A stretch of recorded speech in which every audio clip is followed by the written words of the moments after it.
Hey guys, I just wanted to let you see a few examples of some things that was touched on today at the ITE, and here's one of them. Uh, we do have a few jug handles here in Florida. In this case, this is in Miami near a racetrack, and there needed to be a way for people with trailers to easily be able to make U-turns or to go directly into the racetrack. And what you'll see is that's a close-up of it. This is a picture of a truck U-turn, and obviously there's plenty of right-of-way for that truck to make a U-turn, but most of the time you don't have much right-of-way. I wanted to show you this jug handle. It's no longer there. This jug handle was probably since the 1960s. This is in Sarasota, as it said, but the interesting thing about this one is that while you were waiting to get back into traffic, you could buy a newspaper. Um, we don't call them loons, we do call them bulb outs. And a lot of our new construction, we have them everywhere. This is US 27 north of Ocala, and this is an isolated bulb out that is just by itself near a median opening to allow, once again, trucks with horses. This is horse country. And some places they actually integrated it into an existing intersection. When they talked about the Michigan U-turns or the intersections without left turns, I thought of this one from, this is a plan from Utah, where what you have here is an interchange. This is an off-ramp. This is an on-ramp, and there's not much separation here. It's really just a few hundred feet. And so to prevent all kinds of traffic problems, if a person in a vehicle from here wanted to go to this little shopping center here, instead of going in this direction, because they can't legally, what they need to do is go all the way through and make a U-turn. You can see that they had to buy a little right-of-way for this proposal, and to head into there and to make a U-turn or a partial turn to get into that shopping center. This is just a close-up of it. I also wanted to show you that one of our districts in Tampa area, District 7, uses quick curb a lot for median retrofitting, and you can see here that they have done this in a few locations. They've been very successful, and here are just some examples of where they have used them in the Tampa area.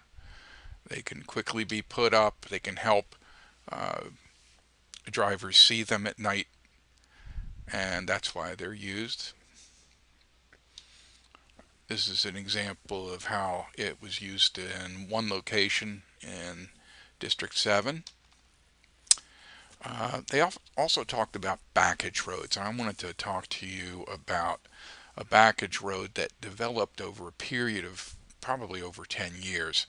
Um, this is an old picture of a Fridays here and a bank, and this is US 98 going in front of it, and there was nothing there other than the restaurant and the bank, and the county made them share an access. And here it is right here. When they agreed to build that access and agreed to share it between the two, they also built a cul-de-sac at the end of it, so at some point, as other areas developed, they could connect into a roadway that would also take relief off of US 98. What I have here in this triangle is kind of the view of where I'm standing with a camera.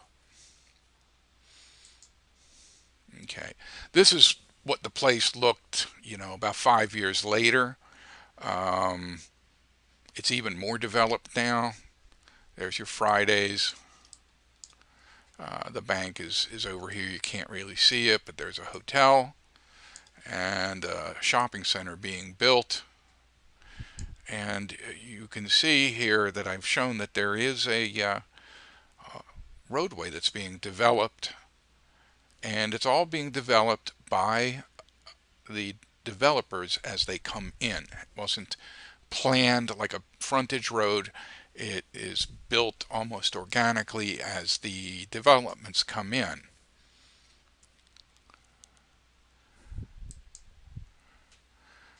This is what that intersection looks like today. It's now a Wachovia Bank, or probably not anymore. They may have gone out of business, but it's still a Fridays, and it is signalized.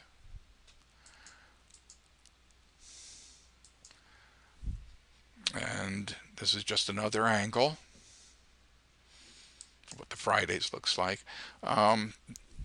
Again, reminding you that this pink arrow is an indication of where I'm standing in direction of the camera that I'm using. This is that US 98 Commons Drive Backage Road, while the shopping center was under construction, and that's what it looks like today.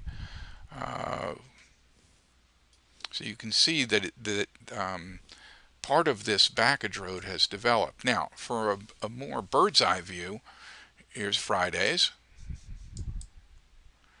and here's the bank, the original bank, and you can see shopping center, the hotel, and as you get further out, you see that the Backage Road, called Commons Drive, goes further and further in both directions. It is developed, and matter of fact, at the Home Depot, they have a roundabout at the intersection there. There's actually a lot more traffic than they ever expected to be on it, and originally they didn't have sidewalks on it, but they realized that the tourists coming here use these Backage roads a lot for pedestrian access to shopping. Okay, and here's just another shot east of the site where this frontage road or Backage road concept is still in there. The Center for Urban Transportation Research, Cutter, did a number of access management oriented corridor studies through local governments, where they took a look at their land development regulations to see if they supported access management or not. This one was on US 27,